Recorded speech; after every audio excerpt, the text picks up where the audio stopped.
Alright, what's up everybody? So today I'm gonna be rearranging my manga collection. I've taken it all of this off the shelves, as you can see. So yeah, let's just get started. First series, moving into the Kingdoms of Ruin. Yeah, it's going on this top shelf right here. Alright, next up we got Call of the Night, second series on that I'm moving, and it's going right excuse me, there. And yeah, this is just the rest of it. I'm only using one hand right now. I use the other one to record, so I can't really move all too many volumes at one time. So yeah, that's about half of the first shelf, a little bit more than half. But next up, Go Loser Ranger. We're moving this one here.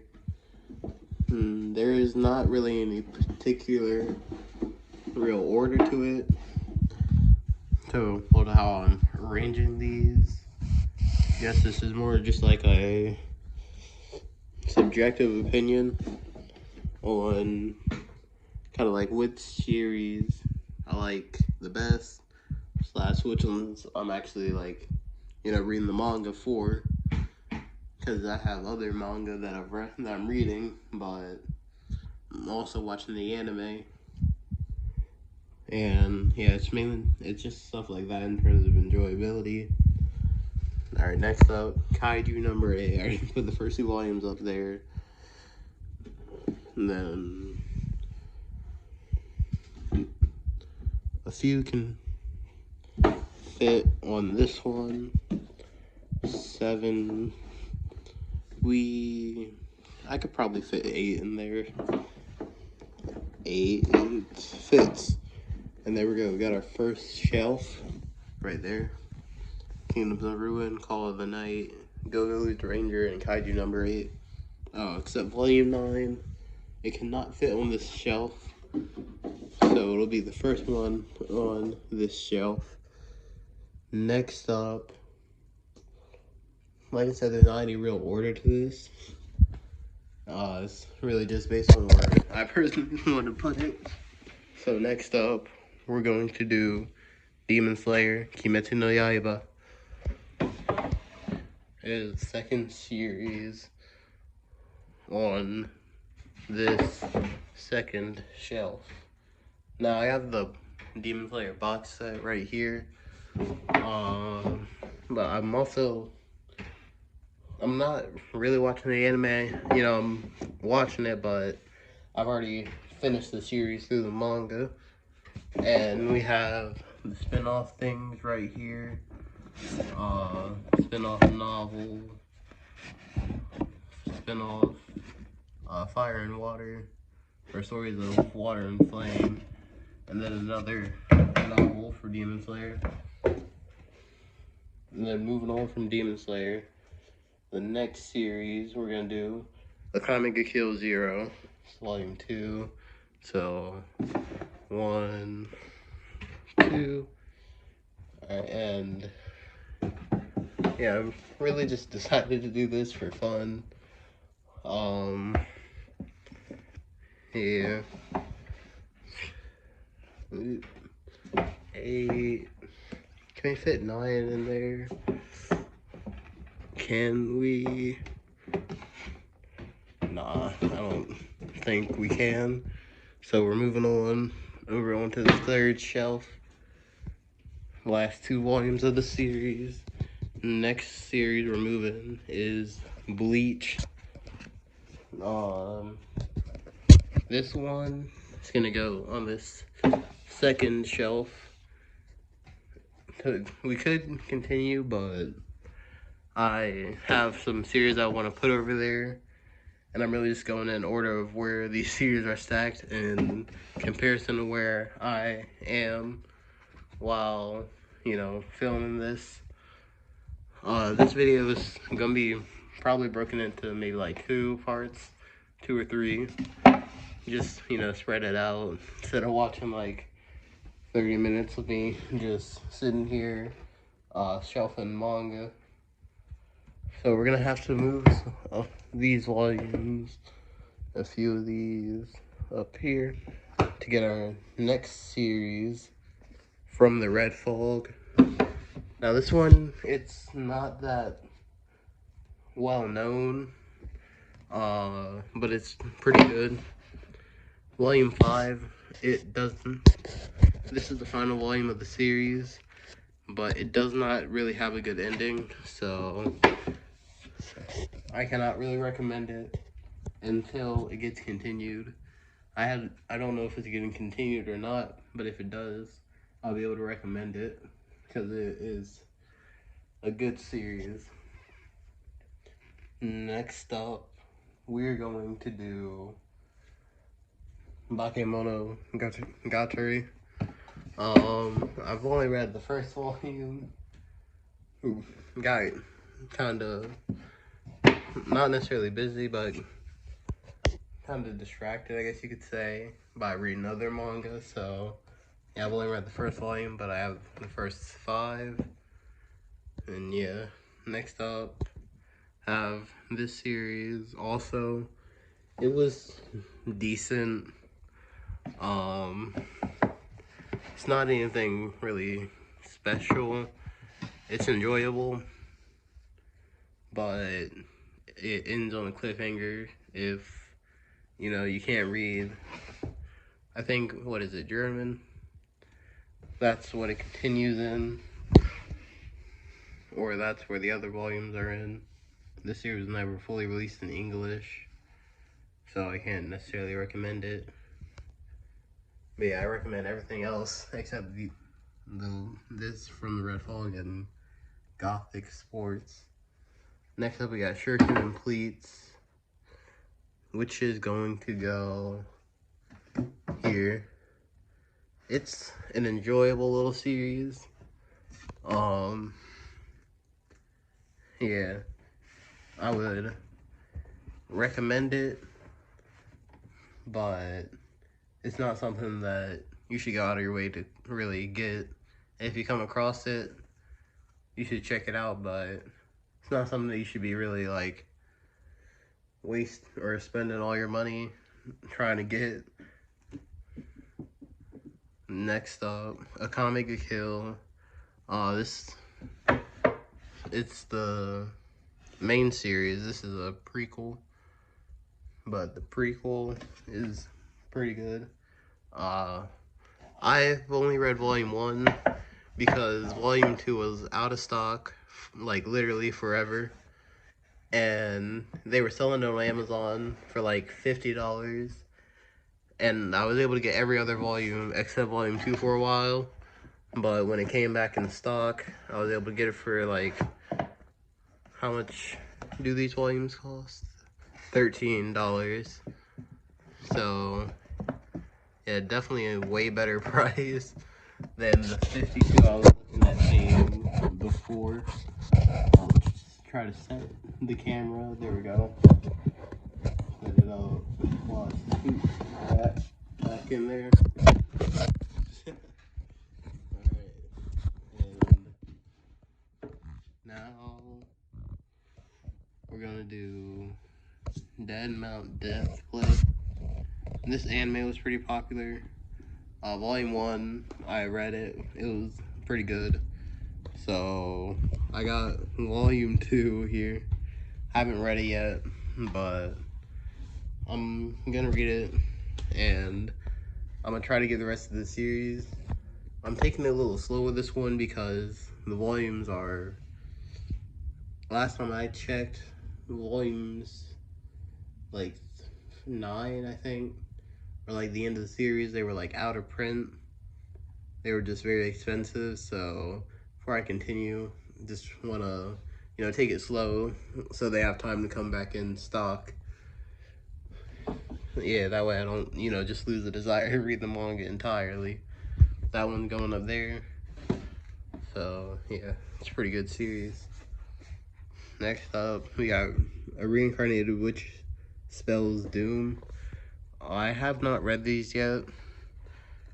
I'm a big fan of isekais though, so I have some semblance of hope for them that they'll be decent. But for now, they can go here, and I don't know if I can recommend them yet. Alright, we're moving on next to Bakuman. We have, I have my phone. I have the box set there, as you can see, but the volumes are kind of spread around, so I don't know where exactly volume 1 is, but I have 2 and 3 here. Yeah. Alright, there we go. Now, Bakuman, I've read volume 1. It's a good series, I can recommend it. It's from the same creators of Death Note. And yeah, just a good series. Next up, we're gonna do Spy Family. This one is a popular series, so you've probably already heard about it. It's good. I would recommend it. I think a lot of people would recommend it. A lot of anime fans, because it's pretty popular and it's, you know, enjoyable for people even if they aren't that big into anime. Yeah, I have 2 copies of volume 10. I accidentally bought multiple copies of it, so yeah, gonna have to do something about that, but I don't know. Next up, well, not next up, but we're gonna finish filling in the Bakuman. Yeah, because I just found the rest of the volumes in this other stack. I unstacked the manga, but it was like late at night, so I just left them. They might have fallen, and I probably just put them in another stack. So that's why a lot of the series are separated. There are also some because they were in a pile that I have. Not a pile, I put them on this little thing right here. Because these I use to hold manga that I'm going to read. Just stack of books. And yeah, I'll eventually read them. But there we go, all 20 volumes of Bakuman right there. And then Otter, this is the side piece that came with the Bakuman box set. There we go. Just slide it in there. I also got one for Bleach and one for Demon Slayer. And these things come with the box sets. They're just like little extra information things. Now the Demon Slayer one is really cool. It shows just like early concepts of the characters. Like this is the original Tanjiro and Nezuko designs. This is Tomioka. But it also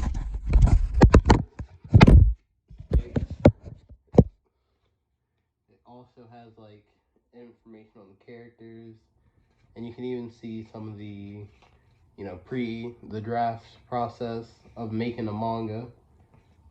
What is it called? Well, I forgot what it was called, but it's basically just like the manga before it gets approved to be that week's chapter. Because making manga is a lot harder than you think it is. It's a whole process. You have to submit a draft with a drawn out draft. It doesn't have to be drawn like the finished product, but it has to be like a draft that's drawn of what the chapter is going to be. And you spend about like 16 hours a day just refining based on that draft and what your editor says you can work on to fix that chapter. And then you end up with, this finished manga. Like this was just like a circle and stick lines at first, and that's just like a crazy process because it takes mangaka like 6 days to draw a chapter, which is insane. They work 16 hours a day, and that's just like crazy. But yeah, you gotta give appreciation to the mangakas. Now moving on, this will be the final series for this part. We're gonna do the quintessential quintuplets. Now, I can recommend the series. It's very enjoyable. Yeah, it's very fun and has really good characters. Now, I have a few, like collectibles, I guess you could say. Like this autograph, this figure. I have a favorite character in this show, as you can see. And then this is the movie. Like, this is the actual, like, movie premium. Set that down there. I have, like, the display for the quintuplets set up like this.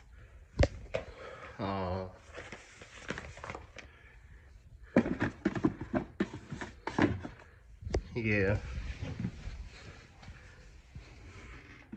Oh yeah, this is my these are my katanas, and then my figures back there, the box sets, and some of my posters. Two are right here, but they fell down. So yeah, I'm gonna put those back up soon. But yeah, this is how I have the quintessential quintuplets. Or how I had it displayed back when it was, over on that shelf over there. But, yeah. And quintessential quintuplets is a very good series. Here's the movie. Well, here's the copy that I got. Has 2 DVDs. One is like, yeah, this one is the actual movie. This one is like just extra not scenes, but like behind the scenes stuff. Like the voice actor, and the director kind of just talking about the series and showing some things. Yeah, this is like the animated, I guess kind of like guide, but it gives you like characters, then a comment about them. I can't actually read Japanese yet. Well, I can read it, but I can't understand what it's saying necessarily. So I can read like the characters, like ni, a, su, to, I, u. Can't read kanji. Te, ji, te, shi, ta. No, I don't know what it actually means yet, but I think having stuff like this where you can practice reading it kind of helps. And yeah, we have some like extra art and then comments. But then here's a really cool part about it. We have the actual like pre-drawings, I guess you could say, the actual animation, the art director's drawings of what the animation should look like, which is really cool to see. But yeah, has voice actresses and voice actor, well, main voice actors and actresses at a conference, or no, there's not at a conference. There's talking about the movie at the first screening of it in Japan. Here they gave credits to the staff, and yeah, it's just a very cool thing to have. And in the next video, I'll be, well, I can just show you now actually, because this will go with the quintessential quintuplets, actual area in my collection. Oh, it's upside down. Boop. There we go. Here, this also came with it. This is just volume 1 in color, and the original design for all the characters. Just like the overall first draft of the quintessential quintuplets first chapter. And it's just like interesting to see how the character designs looked and what they ended up changing to, because the first chapter is the same really between both versions. It's just character designs that change. But having like manga in Japanese too, I feel like that also helps, because it's something you enjoy. Well, at least I enjoy reading manga, and it's in Japanese, so being able to read some of the words, it's like helping you remember them, kinda, or helping you practice your remembering of them. This is Rearranging, volume 1. I picked it up at Kinokuniya in New York City when I went there for Anime NYC. I believe that was 2 or 3 years ago. But I couldn't read like the first, I believe, like 2 or 3 pages. So yeah, this is just like a very cool thing to have. But yeah, that's the end of this first part. See you in the next one. Peace.